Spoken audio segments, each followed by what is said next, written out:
Tuangazie taarifa nyingine. Na mvua kubwa inayoendelea kuonyesha humu nchini imesababisha mafuriko na kuharibu barabara na makazi katika sehemu tofauti. Jijini Nairobi, mtu mmoja amefariki kutokana na mvua hiyo.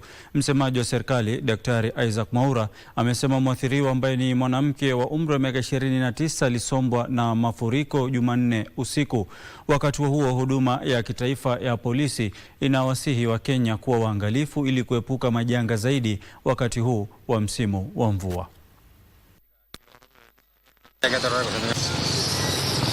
Mvua kubwa inayoendelea kunyesha imesababisha madhara kote nchini, huku ikiharibu nyumba, barabara na mashamba. Katika barabara ya Kangundo katika eneo la Ruai jijini Nairobi, trafiki ya magari ilivurugika asubuhi kufuatia mvua kubwa, huku magari kadhaa yakisombwa na maji ya mafuriko baada ya njia ya chini ya ardhi ya Ruai kufurika. Dereva wa Uber alikuwa miongoni mwa walioathiriwa na inasemekana alinaswa kwenye maji ya mafuriko kwa saa kadhaa kabla ya kuokolewa. Niko hapa kutoka hiyo saa 8, saa 10 mpaka nimetoka kwa gari saa 3. Siku hata nitoke. Nijaribu kutoka nikashindwa. Hivyo ndio nilienda. Wakazi wameelezea wasiwasi wakimlaumu mwanakandarasi kwa muundo mbaya wa mifereji ya kupitishia maji wakati wa ujenzi wa barabara hiyo. Hii barabara haijakaa kwa muda mrefu. Shida kubwa ya hii barabara ni drainage.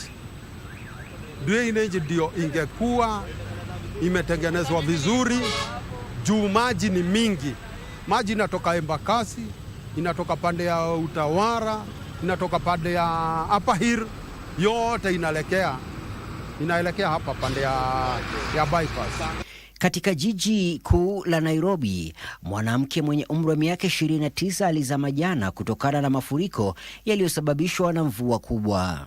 Msemaji wa serikali Isaac Mwaura alisema mwathiriwa alizama kwenye mtaro na mwili wake ukachukuliwa na wasamaria wema. Afisa wa zamu wa idara ya upelelezi wa masuala ya jinai huko Kasarani alizuru eneo la tukio hilo. Mwili wa mwenda zake ulipelekwa kwenye chumba cha kuhifadhi maiti cha City akisubiri kutambuliwa na kufanyiwa uchunguzi. Wakati huo huo, viwango vya maji katika mto Tana vinaongezeka huku bawa la Masinga likisemekana kujaa na kufurika. Hali kama hiyo imeripotiwa katika mabawa ya Kamburu, Gitaru na Kindaruma, huku wakazi katika maeneo ya chini hasa Garissa na Tana River wakishauriwa kuhama maeneo ya juu ili kulinda maisha na mali. Katika taarifa yake, huduma ya kitaifa ya polisi imesema inaendelea kuwa macho na kuwahimiza wananchi kuchukua hatua za haraka ili kujilinda wao wenyewe na familia zao. Ripoti ya mtaalamu wa hali ya hewa inaonyesha kwamba kiwango cha mvua zinazonyesha kwa sasa kinatarajiwa kupungua ifikapo tarehe 4 mwezi ujao wa Mei. Michael Mondiga, Darubini.